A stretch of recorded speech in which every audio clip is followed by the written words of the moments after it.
Abraham ప్రవక్త ఇబ్రాహీం అలైహిస్సలాం వారి కాలం నుండి ఇది ముందుకు కొనసాగుతుంది.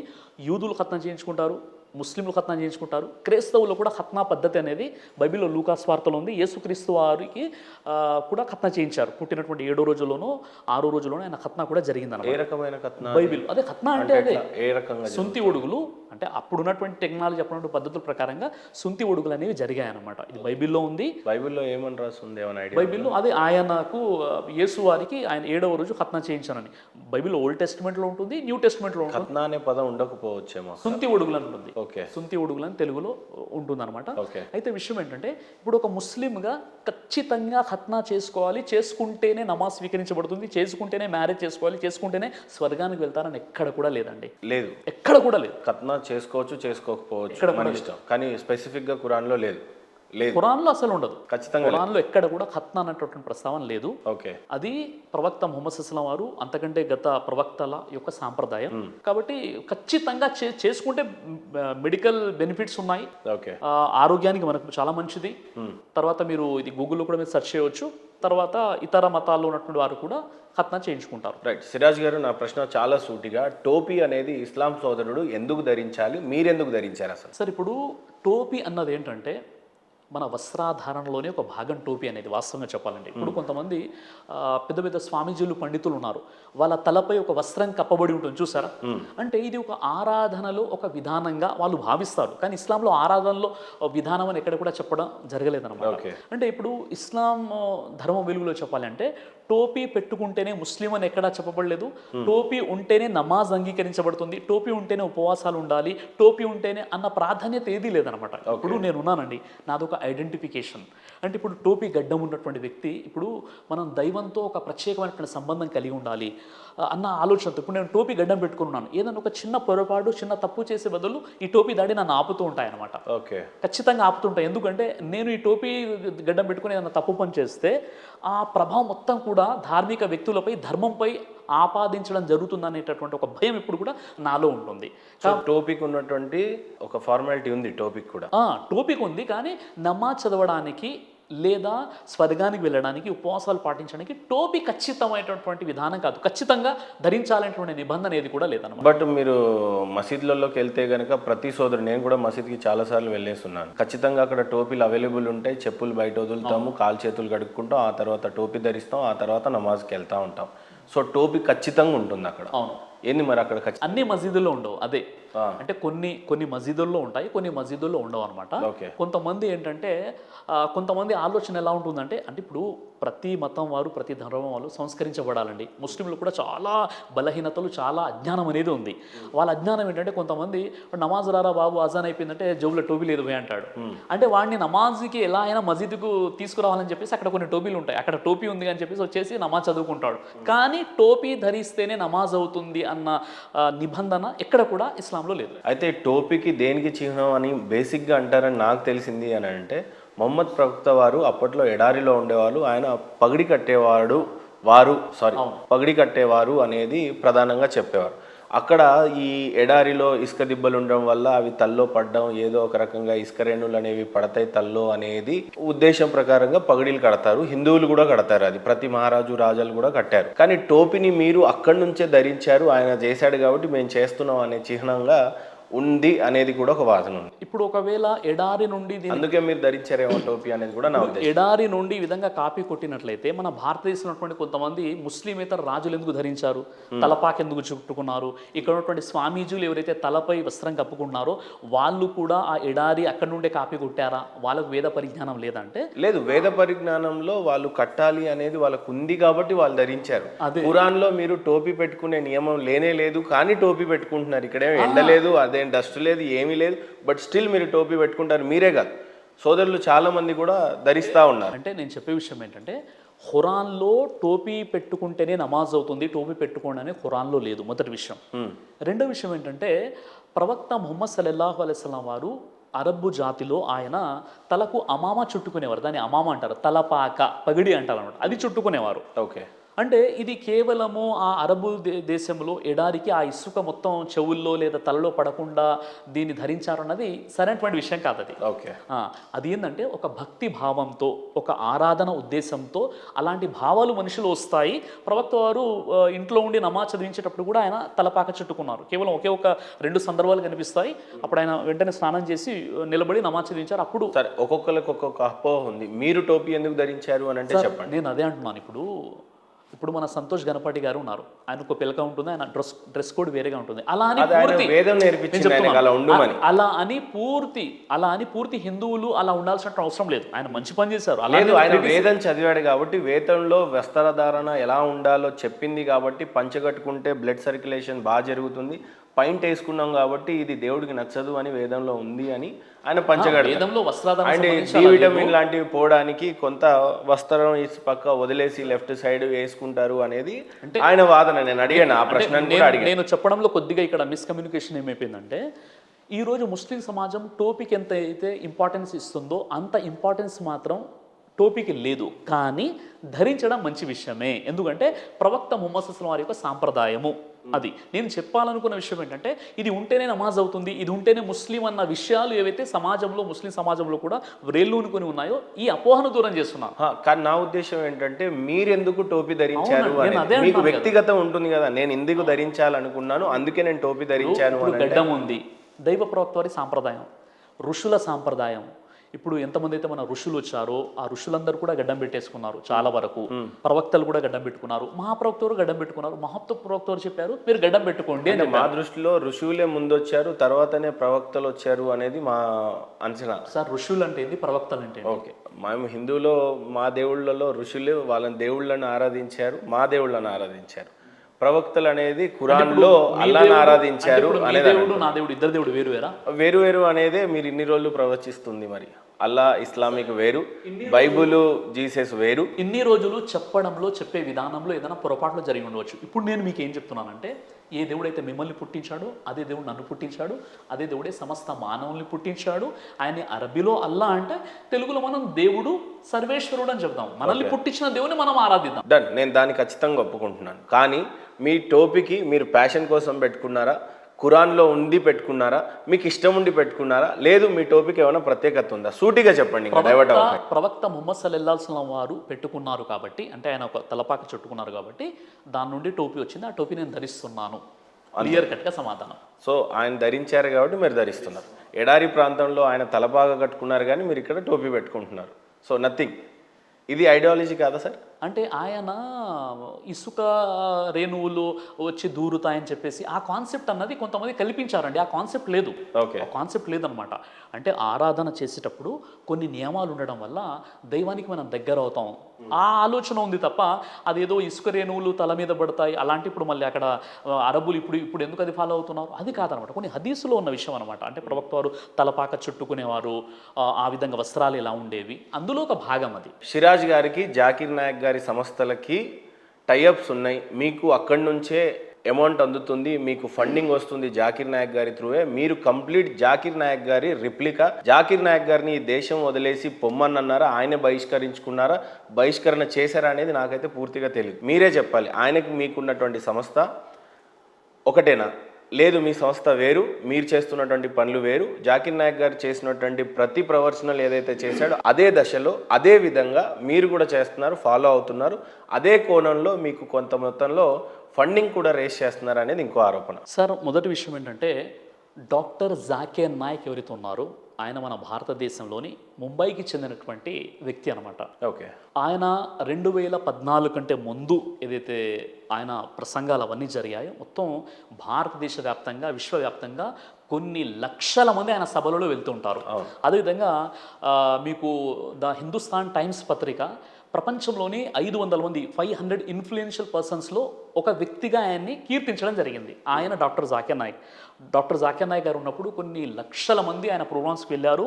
కొంత పండితులతో శ్రీ రవిశంకర్ గారితో డిబేట్ జరిగింది, విలియం క్యామిల్స్తో డిబేట్ జరిగింది. ఇలా చాలా పెద్ద పెద్ద డిబేట్స్, చాలా పెద్ద కార్యక్రమాలు చేసినటువంటి వ్యక్తి డాక్టర్ జాకిర్ నాయక్ గారు.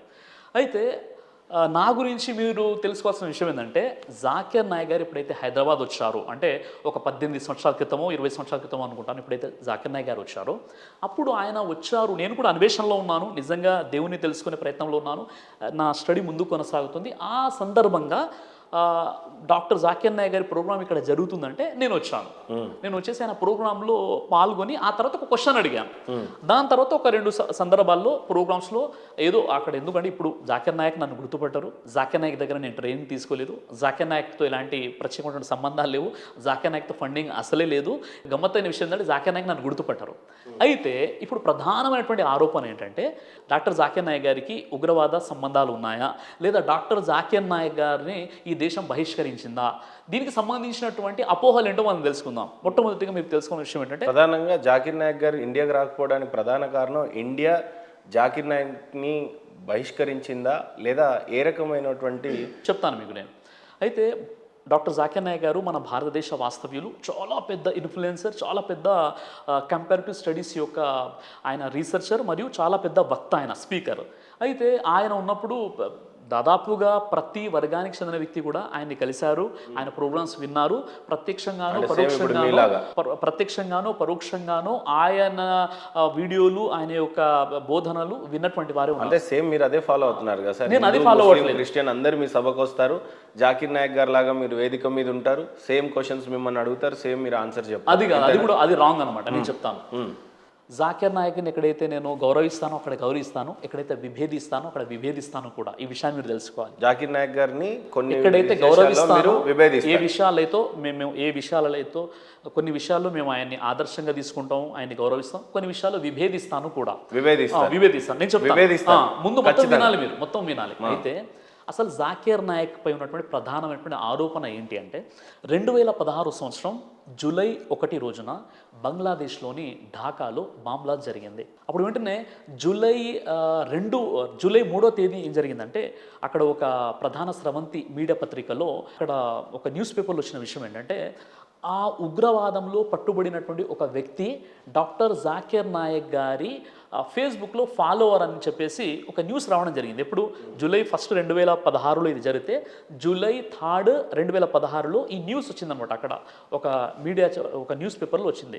ఆ తర్వాత జూలై 4th మన భారతదేశం మొత్తం కూడా డాక్టర్ జాకిర్ నాయక్ ఉగ్రవాదాన్ని ప్రోత్సహిస్తున్నాడు,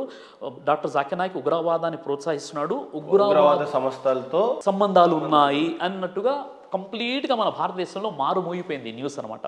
ఆ తర్వాత జూలై 5th ఏం జరిగిందంటే అదే న్యూస్ పేపర్ని అయితే బంగ్లాదేశ్లో డాక్టర్ నాయక్ గురించి ఇట్లా నెగిటివ్గా రావడం జరిగిందో వారేం చెప్పారంటే డాక్టర్ జాకిర్ నాయక్కి ఉగ్రవాదులతో సంబంధాలు ఉన్నాయని మేము ఎక్కడ కూడా చెప్పలేదు, ఆ ఉగ్రవాదుల్లో పట్టుబడినటువంటి ఆ తీవ్రవాదికి జాకిర్ నాయక్ ఫేస్బుక్లో ఆయన ఫాలోవర్ అన్న విషయాన్ని మేము చెప్పాము కాబట్టి మమ్మల్ని క్షమించండి అని జాకిర్ నాయక్తో క్షమాపణ వేడుకున్నారు. ఇది ఎప్పుడు వచ్చింది న్యూస్? జూలై 5th వచ్చిందనమాట. అయిపోయింది.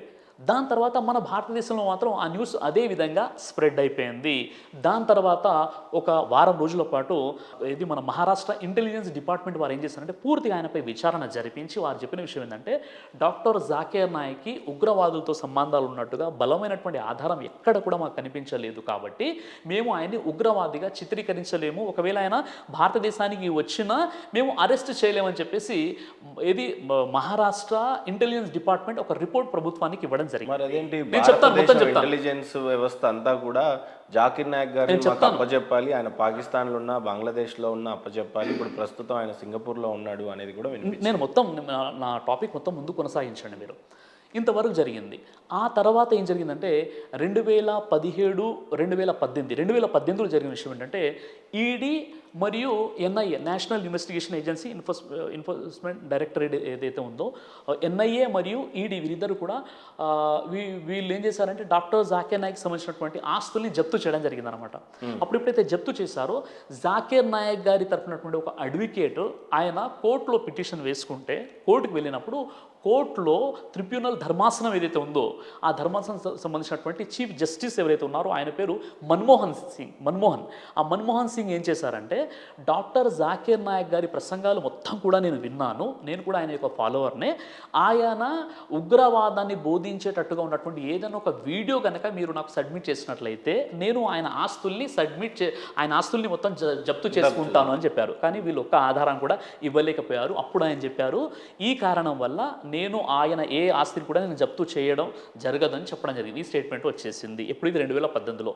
ఆ తర్వాత ఏం చేశారంటే వీరు, సరే ఇప్పుడు చెప్పొచ్చు మీరు ఆయన ఆ దేశం ఎలా వెళ్ళిపోయాడంటే, ఎప్పుడైతే బంగ్లాదేశ్ ఢాకాలో ఈ మామ్లా జరిగిందో ఆ తర్వాత జూలై 1కి జరిగింది, జూలై 3లో అక్కడ పబ్లిష్ అయింది, జూలై 4లో మనకి ఇక్కడ ప్రచారం జరిగిపోయింది, జూలై 5లో వాళ్ళు క్షమాపణ కూడా వేడేసుకున్నారు.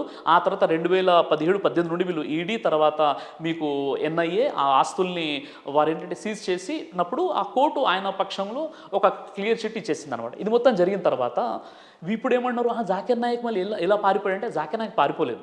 జాకీర్ నాయక్ అప్పుడు వేరే దేశంలో ఉన్నాడు, సౌదీలో ఉన్నాడు ఆయన. ఇప్పుడు ఈ బాంబ్లాస్ జరిగినప్పుడు ఆయన వేరే దేశంలో ఉన్నాడు. ఎప్పుడైతే న్యూస్ ఆయన చూసారో ఇక అక్కడ నుండి ఇక్కడికి రాలేదు, ఇది జరిగింది. కానీ ఇక్కడ నుండి దేశాన్ని పారిపోయి ఆయన వెళ్ళలేదు. ఇది మనం తెలుసుకోవాల్సిన విషయం. తర్వాత ఏం జరిగిందంటే, ఇప్పుడు మన కొన్ని సంస్థలు, కొన్ని ఏజెన్సీస్ ఏం చేశాయంటే ఆయనపై రెడ్ కార్నర్ నోటీస్ని జారీ చేయాలని చెప్పేసి వాళ్ళు ఇంటర్పోల్ సంస్థల్ని వాళ్ళు ఏంటంటే అప్రోచ్ అవ్వడం జరిగిందనమాట. వాళ్ళు చెప్పిన విషయం ఏంటంటే, ఇంటర్పోల్ వాళ్ళు చెప్పిన విషయం ఏంటంటే, జాకీర్ నాయక్కి సంబంధించి ఎక్కడ కూడా ఉగ్రవాదాలతో సంబంధాలు ఉన్నాయి అన్నట్లుగా ఎక్కడ కూడా రుజువు అవ్వలేదని చెప్పారు. తర్వాత వీరు ఏం చేశారంటే ఆయనకు ఇక రెడ్ నోటీస్ జారీ చేయండి అంటే వీళ్ళు రెడ్ నోటీస్ని జారీ చేయలేదు. రెడ్ నోటీస్ని జారీ చేయలేదు. తర్వాత వీళ్ళు ఏం చేశారంటే కనీసము మీరు ఆయన హేట్ స్పీచెస్ ఉన్నాయని చెప్పేసి అయినా మీరు ఛార్జ్షీట్ వేయండి అని మళ్ళీ కనీసం 3 సార్లు మన భారత ప్రభుత్వం ఇంటర్పోల్ వాళ్ళతో ఏం చేశారంటే వాళ్ళు రిక్వెస్ట్ చేయడం జరిగింది. 3 సార్లు కూడా రిజెక్ట్ చేయడం జరిగింది. చివరిగా హేట్ స్పీకర్గా కూడా మీరు ఛార్జ్షీట్ వేయండి అంటే మేము ప్రసంగాలు చూసామండి, ఎక్కడ కూడా అలా జరగలేదని చెప్పారు. ఇప్పుడు ఒకవేళ రెడ్ కార్నర్ నోటీస్ కనుక జారీ చేసినట్లయితే, మొన్న ఆయన పాకిస్తాన్ వెళ్ళాడు, ఏదో దేశాలు మలేషియా, ఖతర్ వెళ్ళాడు, ఆయన ఇన్ని దేశాలు ఎలా తిరగలుగుతాడు? ఇది విషయం అనమాట. కాబట్టి ఇది పొలిటికల్గా జరిగినటువంటి ఒక కుట్ర అయినప్పటికీ కొన్ని విషయాల్లో జాకీర్ నాయక్ గారు మాట్లాడే విధానమైన ఆ క్వశ్చన్ ఆన్సర్స్లో అంటే కొంతమంది చాలా వాళ్ళ మనసుకు బాధ కలిగేలా కూడా కొన్ని సమాధానాలు ఇస్తుంటారు. ఆ విధానాన్ని నేను ఇష్టపడను. ఇలా చేస్తేనే ఖచ్చితంగా ఇలా ఉంటుందని కొన్ని విషయాలు చెప్తూ ఉంటారు. ఆ విషయాన్ని ఆ వే ఆఫ్ అప్రోచ్ ఏదైతే ఉందో దానికి నేను ఒక్క ఉదాహరణ చెప్పండి. మీరు విభేదించే ఉదాహరణ ఏదన్నా ఒకటి చెప్పండి. ఉదాహరణకి డాక్టర్ జాకీర్ నాయక్ గారు శ్రీ రవిశంకర్ గారితో డిబేట్ చేశారు. The concept of god in Hinduism and Islam అనేటటువంటి అంశంపై బెంగళూరులో చాలా పెద్ద డిబేట్ జరిగింది. 5 లక్షల మంది వెళ్ళారనమాట. అందులో శ్రీ రవిశంకర్ గారు రాసినటువంటి ఏదైతే పుస్తకం ఉందో ఆ పుస్తకంలో ఫలానా తప్పులు ఉన్నాయి అని జాకీర్ నాయక్ గారు చెప్తుంటే ఆయన ఏం చెప్తున్నారంటే, సార్ నేను ఆనాడు హిందూ ముస్లింల మధ్య ఏదో కొన్ని గొడవలు జరుగుతున్నాయి, వాళ్ళను దృష్టిలో పెట్టుకొని ఆ బుక్ రాశాను, అందులో తప్పులు ఉన్నటువంటి విషయాలు కరెక్టే అని ఆయన ఒప్పుకున్నప్పుడు కూడా ఆ చాప్టర్ నెంబర్ వర్స్ నెంబర్ ఇలా చేశారని ఆయన మనసుకు బాధ కలిగించే విధంగా డిబేట్ జరిగింది. అంటే చూస్తుంటే నాకు అనిపించింది ఒక వ్యక్తి రియలైజ్ అవుతున్నాడు, అయినప్పటికీ కూడా నువ్వు చేసిన తప్పు ఇదని ఈ విధంగా అన్నారు. మరో విషయం ఏంటంటే, ఇప్పుడు నేను ముఖ్యంగా ఏ విషయంలో విభేదిస్తున్నానంటే, మొన్న జాకీర్ నాయక్ గారు అంటే ఒక 1 మంత్ క్రితం పాకిస్తాన్ వెళ్ళారు. జాకీర్ నాయక్ గారు పాకిస్తాన్ వెళ్ళడం నాకు అస్సలు నచ్చలేదనమాట. ఆ తర్వాత ఉండి ఇంకా నేను చాలా ఫీల్ అయిపోయాను. ఎందుకంటే పాకిస్తాను ఆయన వెళ్ళడం, అక్కడ ప్రసంగాలు చేయడము, ఆ తర్వాత అక్కడ ఉన్నటువంటి క్రైస్తవులు అడిగినటువంటి ప్రశ్నలు కూడా చాలా ఆయన సమాధానం చెప్పడంలో ఏంటంటే నాకు అంతగా నచ్చలేదనమాట. కాబట్టి ఇలాంటి కొన్ని విషయాలు జాకీర్ నాయక్ గారు పాకిస్తాన్కి వెళ్తే మీకెందుకు నచ్చలేదు? అంటే నా వ్యక్తిగతంగా కారణం మీ శత్రు దేశం అని భావిస్తున్నారా? ఖచ్చితంగా శత్రు దేశమే. పాకిస్తాను అనేది భారతదేశానికి ఖచ్చితంగా శత్రు దేశమే, అందులో ఎలాంటి సందేహం లేదు. రెండో విషయం ఏంటంటే, జాకీర్ నాయక్ గారికి కొన్ని కోట్ల మంది ఫాలోవర్స్ ఇండియాలో ఉన్నారు. అలాంటప్పుడు ఆయన పాకిస్తాన్కి వెళ్ళిపోవడం అన్నది అది ఎందుకో నచ్చలేదు అనమాట. నచ్చలేదు. ఇంకో విషయం ఏంటంటే, అక్కడ ప్రసంగాలు చేసేటటువంటి విధానంలో కూడా ఆయన చాలా కరుకుగా సమాధానం ఇచ్చారు. కొంతమంది క్రైస్తవులు వరుసలో నిలబడి కొన్ని క్వశ్చన్స్ అడిగినప్పుడు ఆయన చెప్పే విధానంలో ఎందుకో నాకు నచ్చలేదు అనమాట. ఇలా కొన్ని విషయాలు ఉన్నాయి. ఆయన క్వశ్చన్ ఆన్సర్స్లో జవాబు చెప్పే విధానమైనా లేదా ఇప్పుడు పాకిస్తాన్కి వెళ్ళినటువంటి విషయమైనా ఇంకా కొన్ని విషయాలు ఉండవచ్చు. అలా కొన్ని విషయాలు ఉన్నాయన్నమాట. ప్రపంచం అంతా శాంతి చేకూర్చాలి అని మీరు పాకిస్తాన్ పాకిస్తాన్ని శత్రు దేశంగా భావించడానికి గల కారణాలు ఏంటి? సార్ పాకిస్తాన్ని శత్రు దేశంగా అన్న విషయం ఏదైతే ఉందో ఇప్పుడు మన భారతదేశానికి పాకిస్తాన్ శత్రు దేశం కాదా అవునా కాదా అంటే ఖచ్చితంగా శత్రు దేశమే. ఎందుకంటే ఇప్పుడు మనం ఏదైనా ఉగ్రవాదులకు సంబంధించి ఐసిస్ అయినప్పుడు కూడా ఎంతమంది అయితే ఉగ్రవాదులు ఉన్నారో నిజంగా చెప్పాలంటే పాకిస్తాన్కు సంబంధించినటువంటి వాళ్ళ ద్వారా మన భారతదేశంలో ఉంటున్నటువంటి ముస్లింలపై నిందలు మోపడం జరుగుతుంది. కాబట్టి ఏదైనప్పుడు కూడా ఇది మన భారతదేశం అండి. మన భారతదేశం కోసం నన్ను అడిగితే ఒక బ్రదర్ సిరాజ్గా, ఒక శ్రీరామరాజుగా నా ప్రాణాన్ని కూడా నా దేశం కోసం అంకితం చేయడానికి, ధారపోయడానికి నేను సిద్ధంగా ఉన్నాను. ఒక రియల్ నిజంగానే ఆ దేశం త్రూ మనకి పాకిస్తాన్కి ఇండియాకి యుద్ధం జరగాల్సిన టైమే వచ్చినప్పుడు ఎదురుగా ఇస్లాం సోదరులు నించున్నప్పుడు కత్తి దించాలి అని అంటే దించుతారా? ఖచ్చితంగా అండి. ఎందుకంటే ఇప్పుడు మన భారతదేశం ఇది నా దేశం అనమాట. నా దేశానికి వ్యతిరేకంగా ఎవరు కుట్రలు పనినా వాళ్ళు ఏ రిలీజన్ అనైనా ఇక్కడ రిలీజన్ని చూడం మేము. ఇక్కడ నా దేశాన్ని కాపాడుకోవాలి. అందుకే ఇదే విషయం ప్రవక్త ముహమ్మద్ సల్లల్లాహు అలైహి వసల్లం తెలియజేశారు. ఎప్పుడైతే ఆయన మక్కా నుండి మదీనాకు హిజ్రత్ చేసి వెళ్ళిపోయారో అక్కడ ఉన్నటువంటి యూదులతో ఆయన కొన్ని ఒప్పందాలు చేసుకుని ఆయన చెప్పిన విషయం ఏంటంటే మొట్టమొదటిగా మీరు కూడా ఈ దేశ పౌరసత్వంలో మీకు కూడా భాగం ఇవ్వడం జరుగుతుంది. కాబట్టి ముందు మన మదీనా పట్టణాన్ని మనం కాపాడుకుందాం. ముందు దేశ రక్షణ ఇంపార్టెంట్ అని చెప్పారు. ఉమర్ రదియల్లాహు వారు కూడా ఇదే చెప్పారు, దేశ రక్షణ అనేది మనకి ఇంపార్టెంట్. కాబట్టి నేను భారతీయుడిగా ముందు నా భారతదేశం అండి. నేను ఏదైతే వేరే దేశాలు చూశానో అందరికంటే అన్ని దేశాల కంటే గొప్ప దేశం మా భారతదేశం. ఇక్కడ ముస్లింలు చాలా స్వేచ్ఛగా వారి యొక్క ధర్మాన్ని వాళ్ళు పాటిస్తూ 5 పూటలు నమాజ్ చదువుకుంటున్నారు. చాలా పూర్తి ప్రపంచంలోనే ఒక గొప్ప డెమోక్రసీ కలిగినటువంటి దేశం అనేది. కాబట్టి ఇక్కడ పుట్టినందుకు కూడా నేను గర్వపడుతున్నాను. మీరు ఏదన్నా ఒక ఇంటర్వ్యూకి వెళ్ళాలి అని అంటే యాంకర్కి మీరిచ్చే క్వశ్చనే అడగాలి, ఆ ఆన్సర్సే మీరు వాళ్ళకి చెప్పాలి. అంతవరకే మీ ఇంటర్వ్యూ అయిపోతుంది. రెండోది, మీ సభలో మీరిచ్చే క్వశ్చన్సే వాళ్ళు అడగాలి, అంతటితోనే మీ ఆన్సర్స్ చెప్పాలి, అక్కడతో మీ సభ ఆగిపోవాలి. ఇది ప్రధానమైన ఆరోపణ. ఇప్పుడు ఈ క్వశ్చన్ని తీసుకున్నట్లయితే ఇప్పుడు మీ యొక్క సిగ్నేచర్ స్టూడియోలో మనం దాదాపుగా గంటన్నర సేపు నుండి మనం కూర్చొని ఉన్నాం. ఇందులో ఏ క్వశ్చన్స్ మీరు నాకు ఇచ్చినటువంటివి అడిగారు, ఏ క్వశ్చన్ ఇక్కడ ప్రీ ప్లాన్గా చేసామని? రైట్, ఇక్కడ సిగ్నేచర్ స్టూడియో అనే దానికి వచ్చేసరికి వేరే ఉంటుంది. గతంలో మీరు 10-15 ఇంటర్వ్యూలు ఇచ్చి ఉన్నారు. అట్లా జరిగిందా, జరగలేదా? లేదు. మీ వేదిక దగ్గర అడిగేటువంటి ప్రశ్నలకి మీకేమైనా సంబంధాలు ఉన్నాయా, లేవా? ఖచ్చితంగా అండి. నేను ఇంతకుముందుకు 10-15 ఛానళ్ళు ఎక్కడ కూడా నేను ఇంటర్వ్యూ ఇవ్వలేదు. నాకు తెలిసి ఇది 3వ 4వ ఛానల్. అంటే ఇంతకుముందు గతంలో నేను శాటిలైట్ టీవీ ఛానల్లో TV9, TV5 కొన్ని డిబేట్స్లో నేను పాలు పంచుకున్నాను. డిబేట్స్లో ఇంకా క్వశ్చన్స్ ఇచ్చేది ఏముంటుంది, మొదటి విషయం. రెండో ప్రూఫ్ ఏంటంటే ఇక్కడ సిగ్నేచర్ స్టూడియోలో మీరు చూసారు గంటన్నర సేపు నుండి మీరు అడుగుతున్నారు, నేను చెప్తున్నాను. ఇది రెండో ప్రూఫ్. ఇక మూడో విషయం ఏంటంటే ఏదైతే పబ్లిక్ మీటింగ్స్లో క్వశ్చన్స్ వస్తాయో ఆ క్వశ్చన్స్ ముఖం తెలియని వాళ్ళు కూడా లైన్లో నిలబడి క్వశ్చన్స్ అడుగుతారు. కొన్ని సందర్భాల్లో అపోహ ఎలా జరిగిపోతుందంటే, అపోహ జరగడానికి కారణం ఏంటంటే ఇప్పుడు ఉదాహరణకి కొంతమంది మా ఫాలోవర్స్ ఉంటారు, సార్ నాకు ఈ డౌట్ ఉందండి సిరాజ్ గారితో అడగాలి అని వాళ్ళకు ఒక డౌట్ ఉంటుంది. ఆ డౌట్ ఉన్నప్పుడు మా వాలంటీర్స్ ఏం చేస్తారంటే ముందు నాకు చెప్తారు, ఒక వ్యక్తి వస్తాడు సార్ క్వశ్చన్ అడుగుతారంట, అంతవరకే మాకు తెలిసి ఉంటుంది. ఇదే తప్ప ఇప్పుడు మీకు ఒకవేళ అలాంటి సందేహం ఉన్నట్లయితే మీకు పెద్ద పబ్లిక్ మీటింగ్లో మీకు ఆఫర్ చేయడం జరుగుతుంది, మీరు రండి క్వశ్చన్స్ అడగండి. ఇది కేవలం అంటే ఒక ఫేక్ ప్రచారము, మాపై ఉన్నటువంటి ఒక ఆరోపణ తప్ప ఇందులో ఎలాంటి వాస్తవం లేదండి. కొన్ని సందర్భాల్లో మా కార్యకర్తలు ఏం చేస్తారంటే ఏదైనా కరెంట్ ఎఫైర్ ఉందనుకోండి, ఇప్పుడు ఉదాహరణకి ముత్యాలమ్మ విగ్రహాన్ని ధ్వంసం చేసినటువంటి సందర్భంగా ముత్యాలమ్మ విగ్రహాన్ని ఏదైతే ధ్వంసం చేశారో ఆ విషయంలో ఆ ఒక 4 days తర్వాత నా ప్రోగ్రామ్ కొరట్లలో జరిగింది. అప్పుడు ఒక మిత్రుడు ఏం చెప్పాడంటే, సార్ నేను ఒక క్వశ్చన్ అడుగుతానంటే ఏ క్వశ్చన్ అని అడిగాను. ఈ విషయం సరే మీరు ఇలా క్వశ్చన్ అడిగింది ఉంటే ఇప్పుడు అందరికీ ఉపయోగపడితే అక్కడ అడగండి అని చెప్పాను. అలా కొన్ని క్వశ్చన్స్ ఏదైనా తెలిసి ఉంటాయి తప్ప మిగతా మొత్తం కూడా కంప్లీట్గా మేము వదిలేస్తామండి. ఎవరైనా ఏ క్వశ్చన్ అని అడగండి, మాకు జ్ఞానం ఉంటే చెప్తాము, లేదంటే సార్ మాకు తెలియదండి నేను మళ్ళీ అన్వేషించి నేను రీసెర్చ్ చేసి చెప్తానని చెప్తాను. అందులో నెక్స్ట్ జరగబోయే మీ సభకి సిగ్నేచర్ స్టూడియోస్ ఏమైనా స్పై చేయాలి అని అనుకుంటే, ఎవరన్నా మమ్మల్ని అరెస్ట్ చేసే ప్రయత్నం, మమ్మల్ని ఇబ్బంది చేసే ప్రయత్నం ఏమైనా జరిగితే మా పక్షాన నిలబడతారా? అయ్యో, ఎందుకంటే మీ సైన్యం చాలా పెద్దది, మీ వేదికలు చాలా పెద్దవి, మీ వెనకాల మీ టీం కానీ మీ పిల్లలు కానీ చాలా భారీ ఎత్తున సంఖ్యలో ఉంటారు అనేది విన్నాం. రెండవది, అక్కడ జరుగుతున్న దాంటి విషయంలో వాళ్ళు చాలా అలర్ట్గా ఉంటారు మీ టీం గురించి విన్నాను. ఒకవేళ మా వాళ్ళు స్పై చేయాలి అని అనుకున్నప్పుడు చలో స్పైలో మా టీం దొరికిపోయింది, నేనే దొరికిపోయినా, మా పక్షాన నిలబడతారా? నెక్స్ట్, మీ సభకి మా సిగ్నేచర్ స్టూడియోకి ఏమన్నా ఆహ్వానం పలుకుతారా? మేము చూడొచ్చా ఆ సభని, నిజంగా పరిశీలించవచ్చా, ఎంత జెన్యున్గా మీ సభని మీరు కండక్ట్ చేస్తారు అనేది ఎంత ధైర్యంగా ఒప్పుకుంటారు సిరాజ్ గారు? ఖచ్చితంగా నెక్స్ట్ ఏదైతే మేజర్ ఈవెంట్ ఉంటుందో నేను అఫీషియల్గా మీకు ఇన్విటేషన్ ఇస్తాను, మీరు ఖచ్చితంగా రండి, ప్రోగ్రామ్ మొత్తం మీరు వినండి. ఏదైనా ఆ ప్రోగ్రామ్ సంబంధించినటువంటి క్వశ్చన్ అడగాలన్నా ధైర్యంగా మీరు అక్కడ క్వశ్చన్ అడగండి. మీ పూర్తిగా మీ బాధ్యత మాపై ఆధారపడి ఉంటుంది. ఖచ్చితంగా ఇది కేవలం అపోహ మాత్రమే. మేము ఓపెన్గా మిమ్మల్ని ఏంటంటే నేను ఇన్వైట్ చేస్తున్నానండి. మీకు నెక్స్ట్ ప్రోగ్రామ్ ఎప్పుడైతే ఉంటుందో ఆ అంతేనా, ఏమైనా అల్లర్లు జరిగే ప్రయత్నాలు లాంటివి ఏమైనా ఒక జరుగుతాయి? విషయం ఏంటంటే దాదాపుగా 18 సంవత్సరాలు నేను ఈ ఫీల్డ్లో ఉన్నాను.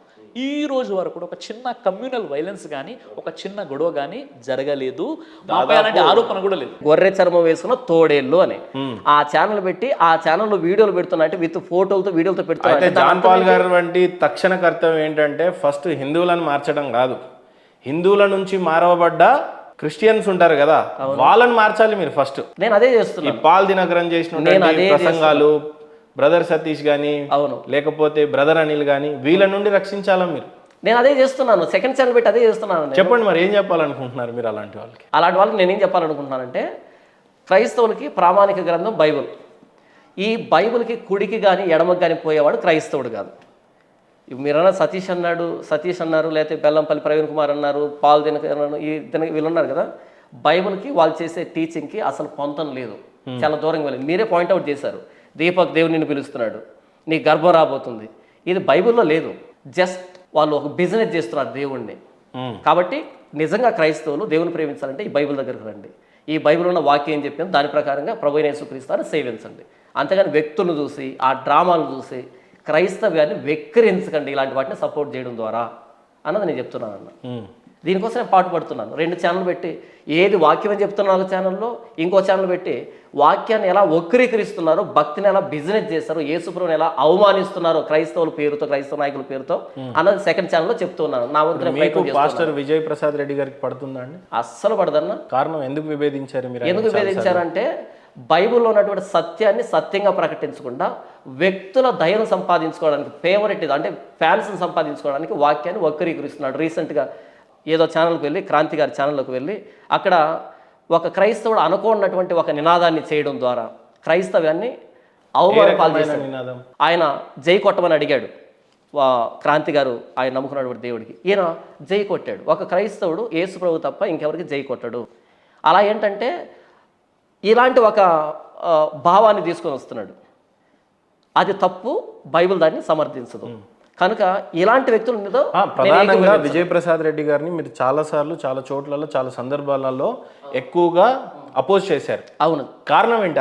అసలైన ది లూకి లేదా ఏంటి? అదే ఆయన చేస్తున్న బోధ కానీ ఆయన ఏ రకమైన బోధనలు చేశారండి? అంటే ఒకటని కాదు కదా.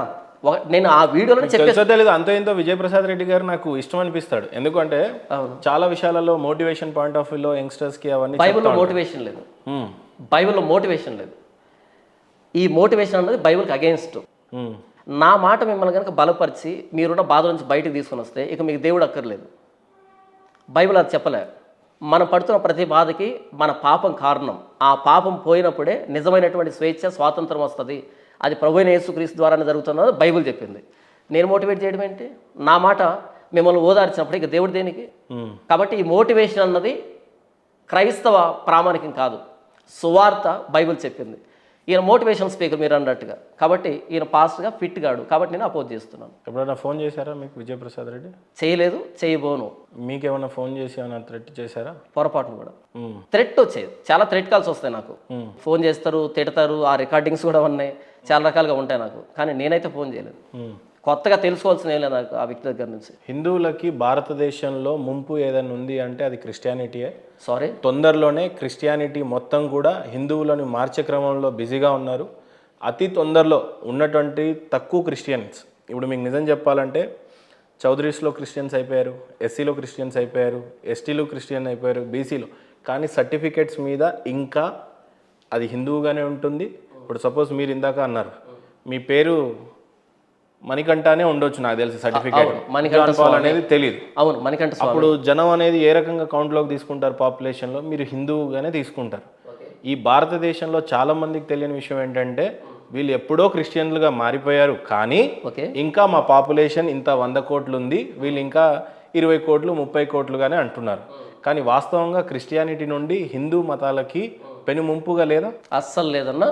నేను దానికి పదే చెప్తున్నా, Christianity is not a religion. ఈరోజు బంగ్లాదేశ్ లో హిందువులను ముక్కలు ముక్కలుగా కోసి ఏరేస్తున్నారు, అది కాదు. దానికి నాకు సంబంధం లేదన్న, బైబిల్ నాకు సంబంధం లేదు. రీసెంట్ గా రాధా మనోహర్ దాస్ గారిని మాట్లాడుతూ ఒక లేడీ ఆమె ఈస్ట్ గోదావరి ఆవిడ, నిన్ను ముక్కలు ముక్కలుగా నరికేస్తారా, నీకు దేవుడు అంటే ఏంటో తెలీదు, నువ్వు నరకంలో పడేసినప్పుడు నీ కాలు మొండె అలాంటి వారికి నేను వకాలతో పుచ్చుకోలేదు, నా సంబంధం లేదు. వకాలతో పుచ్చుకోకపోయినా ప్రభువైన యేసుక్రీస్తు వీళ్ళల్లో బైబిల్ అను ఇప్పుడు మీరే హిందువుగా ఉండి ఈరోజు క్రిస్టియానిటీగా మారిన తర్వాత హిందుత్వం అంటే మీకు ఏమైపోయింది అని అంటే వీళ్ళంతా పాపంలో బతుకుతున్నారు, విగ్రహారాధన చేస్తున్నారు, నా ప్రభుని నమ్మకపోతే పాపం వీళ్ళు నరకం పాలైపోతారు, వీళ్ళని నేను కాపాడాలి అని మెంటల్గా ఫిక్స్ అయ్యారా? నేను బోధిస్తున్న అదే కదా, అదే. అవును, చెప్పండి హిందువుల పరిస్థితి. ఎగ్జాక్ట్గా నేను అనుకున్నది మీరే చెప్పేశారు. వీళ్ళు పాపంలో బ్రతుకుతున్నారు, ప్రభువైన యేసుక్రీస్తు అని తెలుసుకోకపోతే ఏమైపోతారో వీళ్ళకి శిక్ష విధించబడతారు కదా, వీరు పాపాల నుంచి బయటకు రావాలంటే ప్రభువైన యేసుక్రీస్తుని అంగీకరించాలి కదా. మెంటల్గా మిమ్మల్ని ఎవరు ఫిక్స్ చేశారు అన్న? మీరే అంత చదువుకున్న వ్యక్తిగా, చదువుకున్నాను కాబట్టి మెంటల్గా మీరే అంత ఫిక్స్ అయ్యారు. చదువుకున్నాను వీళ్ళందరినీ నరకంలో కాదు స్వర్గం వైపు నడిపించాలా, అబద్ధపు దేవుడిని కాదు నిజమైన దేవుడిని విశ్వసించే విధంగా నేను కంకణం కట్టుకొని వీళ్ళందరినీ కాపాడాలి అని. దేని ప్రాముఖ్యంగా చేసుకొని నేను దానికే చెప్పాను, నా అనుభవం ద్వారా నేను తెలుసుకున్నాను, ఈ బైబిల్ చదవడం ద్వారా తెలుసుకున్నాను కనుక నేను ఒప్పించబడ్డాను. నేను గతంలో ఎంత పాపిని ఒప్పించబడ్డాను, ఎంత. నరకం అనేది ఎక్కడుంది, స్వర్గం అనేది ఎక్కడుంది? ఇవి రెండు మరణాంతర లోకాలు, ఆఫ్టర్ డెత్ ఇవి రెండు ఉండేది. అవి ఎక్కడున్నాయి అడ్రస్ చెప్పడానికి, అవి మరణాంతర లోకాలు. ఈ భూమి మీద ఉన్నంతకాలం మన పాపాలను క్షమించబడేటట్టు చేసుకోవడం మాత్రమే నేను బోధించేది. అవి ఎక్కడున్నాయనేది చనిపోయిన వ్యక్తికే తెలుస్తుంది. అది మరణాంతర లోకాలు, వాటికి అడ్రస్ లేదు కదా. అంటే పరలోకం ఎక్కడుంది అనేది బోధించాడు కదా. పరలోకం ఎక్కడుంది అన్నది నా బోధన. పరలోకానికి ఎలా బైబుల్ బోధించింది కదా, పరలోకం అనేది సర్టెన్ ప్లేస్ లో ఉంది. బోధించలేదు. అరే పరలోకంలో ఎలా ఉంటాము అనేది చెప్పారు కదా, స్వర్గం ఎలా ఉంటుందని చెప్పారు కదా. పరలోకం ఎక్కడ ఉంటుంది అన్నది బైబుల్ బోధించలే. పరలోకానికి మనం ఎందుకు వెళ్ళాలి, పరలోకం అనేది పరిశుద్ధమైన లోకం అనేది చెప్పింది. పరలోకంలో ఏముంటది అనేది బోధించారు కదా. పరలోకంలో దేవుడు ఉంటాడు, ఏ రకంగా అక్కడ మన జీవన శైలి ఉంటుందని కూడా బోధించాడు కదా. అక్కడ పరిశుద్ధత ఉంటుంది, దేవుడు ఉంటాడు అని మాత్రం చెప్పింది తప్ప అక్కడ ఎలా ఉండబోతుందో మన బైబిల్ చెప్పలేదు. పోనీ నరకం ఎలా ఉంటుంది అనేది బోధించబడ్డది.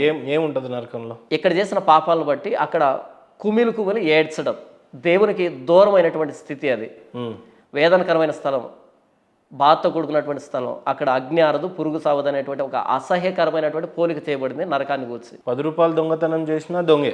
అవును. 1,00,000 రూపాయలు దొంగతనం చేసినా దొంగే. పాపాన్ని బట్టి శిక్ష ఉంటుందా, లేకపోతే నువ్వు ఇంత పాపం చేసావు కాబట్టి అంత శిక్ష ఉంటుందని చెప్పిందా బైబిల్? 10 రూపాయల, 100 రూపాయల, 1,00,000 రూపాయలు కాదు ఇక్కడ మ్యాటరు. దొంగతనం చేసే నేచర్ మనలో ఉంది, దాన్ని పాపం అని చెప్పింది బైబిల్. సార్ నేనేమంటా, మీరు ఒక రకంగా బతుకుతారు, నేను ఒక రకంగా బతుకుతాను. అవును. నేను బతికినన్ని రోజులు నేను అతి ఎక్కువగా పాపాలు చేయొచ్చు, నాకంటే ఎక్కువగా మీరు చేయొచ్చు. అవును. కానీ అక్కడ జడ్జిమెంట్ డే అనేది ఒకటి ఉంటుంది అనేది రాసిపెట్టు. అవును, ఉంది. ఆ జడ్జిమెంట్ డేలో మీకు పురుగు ఆరదు, ఇది సావదు, ఇది అంతా రాసిపెట్టుంది. అవును.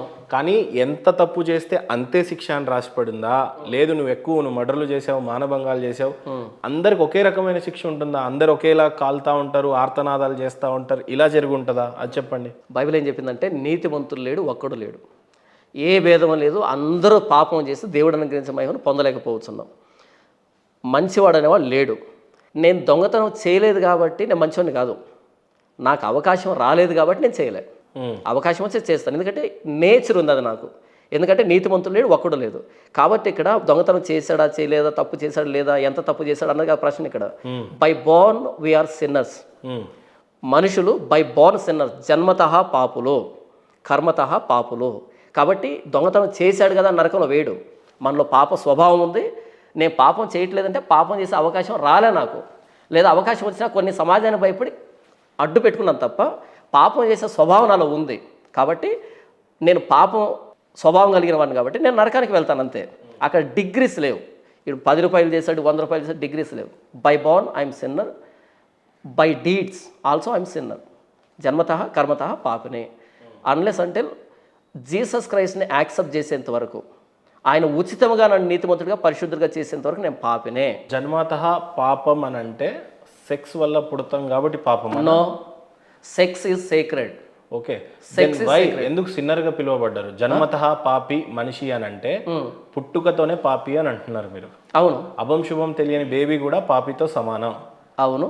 కారణం ఏంటి, ఎందుకు పాపిగా? దానికి చెప్తున్నాను. ఆదామును దేవుడు పాపం లేనివాడిగా చేశాడు, యథార్థవంతుడిగా చేశాడు. చేసిన తర్వాత స్త్రీని చేసిన తర్వాత మీరు ఆ పండును తినకండి అని చెప్పాడు. అది తింటే మరణిస్తారు అని చెప్పాడు. పాపము అంటే దేవుని మాటను అతిక్రమించేటువంటి స్థితి. దేవుని మాటను ఆజ్ఞను అతిక్రమించేదాన్ని పాపం అంటాం ఆ స్థితిని. మీ తండ్రి చేసిన పాపం మీకు వహిస్తుందా? నా తండ్రి చేసిన పాపం నాకు రాదు, సంబంధం లేదు. నా తండ్రి చేసిన ఆయన పాపం నాకు పాపం రాదు. ఆయనదే, ఆయనదే, మీ పాపం మీదే. నాదే. ఆదాము హవ్వ చేసినటువంటి పాపాలు ఇంకెందుకు కొనసాగుతున్నాయి మరి? నేను దానికి చెప్తాను. ఇక్కడ ఆదాము హవ్వలు పండు తిన్నారు కాబట్టి ఆ పండు తిన్న పాపం నాకు రాలే. ఎప్పుడైతే వాళ్ళు పండు తిన్నారో వాళ్ళు పాపులయ్యారు. ఆజ్ఞను అతిక్రమించే నేచర్ వారిలోకి వచ్చింది. ఇప్పుడు వారిలోంచి నేను వచ్చినప్పుడు వారి బ్లడ్ నాలో ఉంది, వారి మజిల్ నాలో ఉంది, వారి డిఎన్ఏ నాలో ఉంది, వారి స్వభావం కూడా నాలో ఉంది. ఇది పాపి లో నుండి పాపే బయటకు వస్తారు. పాపం చేయడానికి ప్రధాన కారణం ఎవరు? ఆదాం హవ్వనా, లేకపోతే పాపం చెయ్యమని చెప్పినటువంటి సైతాన్ పేరేం పేరు ఉంటుంది? సర్పం. స్వర్పం పేరే ఒకటి ఉంటుంది, అపవాది, సాతాను. సాతానికి ఒక పేరు ఉంటుంది. ఆయన ఒక రూపంలో వచ్చి లూసిఫర్ అని పిలుస్తారు. లూసిఫర్. లూసిఫర్ చెప్పితే హవ్వ ఆ పండు తింటది. పాపం చేసింది ఎవరు? హవ్వ, ఆదాము. ఎవరి చేత పాపం చేయబడ్డారు? పాపం చేయడానికి ప్రేరేపించబడ్డారు. ఎవరు ప్రేరేపించారు? అపవాది చేత. రైట్, లూసిఫర్ చేశాడు. అవును. అప్పుడు శత్రువు దేవుడికి మానవుడు అవ్వాలా, లూసిఫర్ అవ్వాలా? ఇద్దరు కావాలి. మరి లూసిఫర్ని ఏమైనా శిక్షించాడు అప్పుడు దేవుడు? చెప్పాడు కదా, స్త్రీ సంతానానికి నీకు వైరం కలుగజేస్తాను. లూసిఫర్ దాన్ని అంటున్నా, ఇక మీదట నీవు పొట్టతో ప్రాగుతావు, మట్టి తిని బ్రతుకుతావు అని చెప్పాడు. భూజంతువులే కల్లా శపించబడిన దాని అవుతావు అని చెప్పాడు. అంటే పాముగా చూస్తారు. నాగుబాం కాదు నేను మాట్లాడుతాను. నాగుబామును రసెల్స్ వైపు మాట్లాడలేదు. నాకు అక్కడ రాయబడింది ఏంటంటే ఘట సర్పము అని రాయబడింది. లూసిఫర్ అయితే ఆల్రెడీ ఒక సైతాన్. అవును. ఆయన పాముతో ఎందుకు ఉంటాడు? నేను అదే అంటున్నాను. అక్కడ సర్పెంట్ అన్న దగ్గర నాగుపాము గురించి కాదు రాసింది, సర్పెంట్ అన్నది. అంటే ఇప్పుడు లూసిఫర్ పైన ఆల్రెడీ పాకుతా ఉన్నాడు. ఆల్రెడీ పాకేవాడిని పొట్టతో పాకమని చెప్పించడం ఏంటి? ఆల్రెడీ పాకుతున్న వ్యక్తిని అంటే అంతకుముందు కాళ్ళు చేతులు ఉండాలి, అవి పోతేనే పొట్టతో పాకుతాడు. అదే శాపం అవుతుంది. లూసిఫర్ని ఎవరు సృష్టించారు? దేవుడే. ఎలా? Angelic being. ఇక్కడ క్లుప్తంగా చెప్పండి, లేకపోతే కన్ఫ్యూజన్ అయ్యే ఛాన్స్. కానీ నాకు అర్థమైంది. ఇక్కడ ఈ అపవాది ఈ సర్పాన్ని వాడుకున్నాడు. హవ్వతో మాట్లాడి ఆ పండును తినిపించేటట్టుగా దేవుని ఆజ్ఞ అతిక్రమించాడు. అది వచ్చినప్పుడు ఇక్కడ సర్పం వేరే. లూసిఫర్ అనేవారు ఎవరు? ఎవరి చేత సృష్టింపబడ్డాడు? దేవుని చేతనే సృష్టించబడ్డాడు. ఏంజలిక్ బీయింగ్, దూత, దేవుని సముఖంలో ఉండేటువంటి దూత. ఆ దూత దేవునికి వ్యతిరేకంగా మానవులు ప్రేరేపించేట్టుగా ఆ సర్పాన్ని వాడుకొని వీరి చేత పాపం చేయించాడు. లూసిఫర్ని సృష్టించినటువంటి దేవుడు, అవును, ఆదాము హవ్వని సృష్టించాడు. అవును. దేవుడి ప్రమేయం లేకుండా ఏది జరగదు. దేవుడి ప్రమేయం లేకుండా లూసిఫర్ ఎందుకు కదిలాడు? అసలు దేవుని ప్రమేయం లేకుండా ఏది జరగదని చెప్పాను కదా. అవును, మరి లూసిఫర్ వచ్చాడు అని అంటే దేవుడికి తెలిసే వచ్చాడు కదా. తెలిసే పాపం చేశాడు కదా. అంత ఇష్టపడి సృజించినటువంటి దేవుడు ఆదాంని హవ్వని వీళ్ళ చేత పాపం చేయమని, లూసిఫర్ చేత పాపం చేయమని దేవుడు ఎందుకు కోరుకుంటాడు? అంటే దేవుడే కోరుకున్నట్టు కదా ఇక్కడ. ఓకే, చెప్తానన్నా. మీకు పిల్లలు ఉన్నారా? ఉన్నారు. మీ పిల్లలకి ఎప్పుడైనా టాయ్స్ కొనిపించారా? కొనిపించాను. వాళ్ళు పగలు కొడతారని తెలిసి కొనిపించారా? పగలు కొట్టరు అని? లేదు, పగిలిపోతాయి అని కొంటారు. తెలిసే కదా. అంటే మీరు డబ్బును దుబారా ఖర్చు పెడుతున్నారా? దుబారాగా కాదు. ఇక్కడ టాయ్స్ కి ప్రాణం లేదు. ఓకే, టాయ్స్ ఇక్కడ ప్రాణం ఉందలేదు కదా నేను అంటున్నా. నేను ప్రాణం ఉందలేదుగా మాట్లాడుతున్నది. ఫ్యూచర్ టాయ్స్ నా కంట్రోల్ తో పనిచేయవు. ఓకే, ఈవెన్ నా పిల్లలు, నా కొడుకులు కూడా నా ప్రమేయంతో పనిచేయరు. నాకు ఆ శక్తి లేదు, దేవుడికి ఉంటది. అవును. కారణం ఏంటి? ఇప్పుడు దేవుడికి నాకు తెలిసి ఆ శక్తి ఉంటే ఇంతమంది మనుషులు నువ్వు కారణం ఏంటంటే ఆ టైంలో ఆదాం హవ్వ ఇద్దరే మానవులు. అవును. భూమి మొత్తంలో చెట్లని, ప్రాణులని అన్నిటిని సృష్టించిన తర్వాత వీటన్నిటికీ ఒక ఆధిపత్యం ఉండాలి. అవును. వాడు ఇదంతా అనుభవించాలి అని చెప్పి ఇష్టంగా వీళ్ళిద్దరిని ఎవరి రూపంలో సృష్టిస్తాడు? దేవుడు తన స్వరూపంలో తన పోలిక. అంటే దేవుడు కొద్దిగా మానవ రూపంలో ఉంటాడు అని ఆ బాడీకి అర్థమా? ఫిజికల్ గా కాదు. బట్ ఏదైనా నా రూపంలో మనుషుల్ని నేను సృష్టించుకోవాలి ప్రతినిధులుగా. వీళ్ళు ఈ మొత్తాన్ని, ఈ భూమి మొత్తాన్ని రాజ్యంగా చేసుకొని మంచిగా హ్యాపీగా ఉండాలి వీళ్ళిద్దరని సృష్టిస్తాడు. అంతే కదా? అవునన్నా, అవును. లూసిఫర్ ని సృష్టించింది కూడా దేవుడే. కానీ అదే లూసిఫర్ ఆయన ప్రమేయం లేకుండా వచ్చి, ఆయన ప్రమేయంతోనే వచ్చి మరి అప్పుడు ఏముంటది అన్న? అదే కదా అదే నేను అంటున్నాను. మీరు పిల్లలకి టాయ్స్ కొనిచ్చేటప్పుడే వాళ్ళు పగలు కొడతారని భవిష్యత్తు తెలుసు మీకు. అర్థమైందా?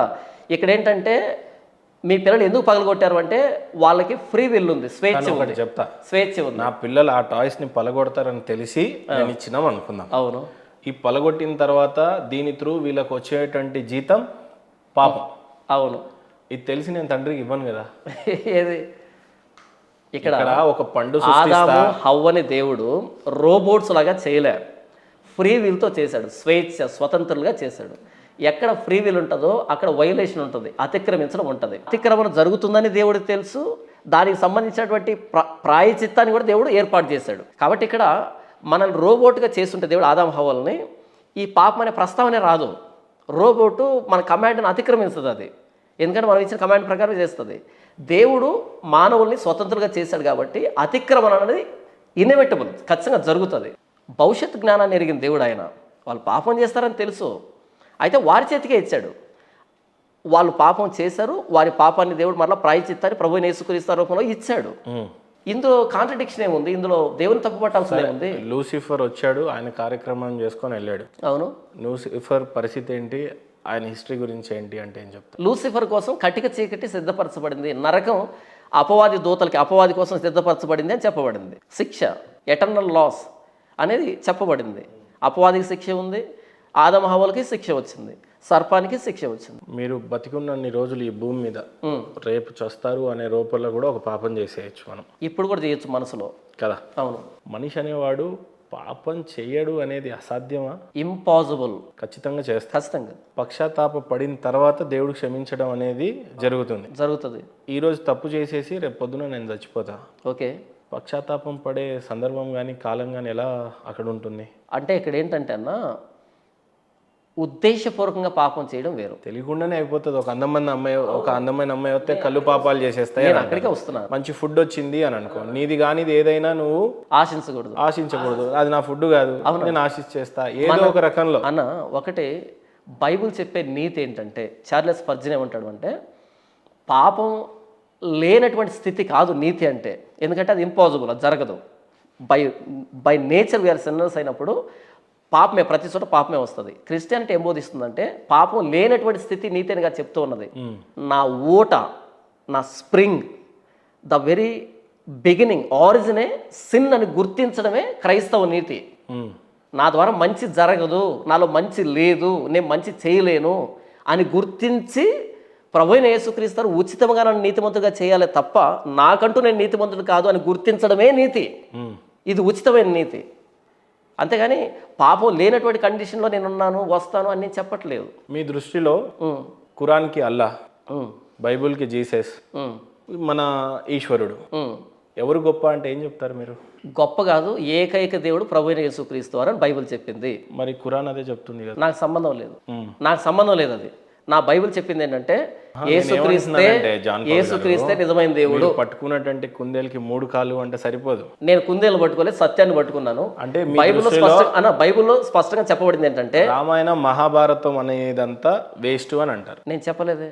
రామాయణం మహాభారతం అనేది నీ చరిత్ర, మణికంఠగా మీ చరిత్ర, కానీ అది నా చరిత్ర కాదు.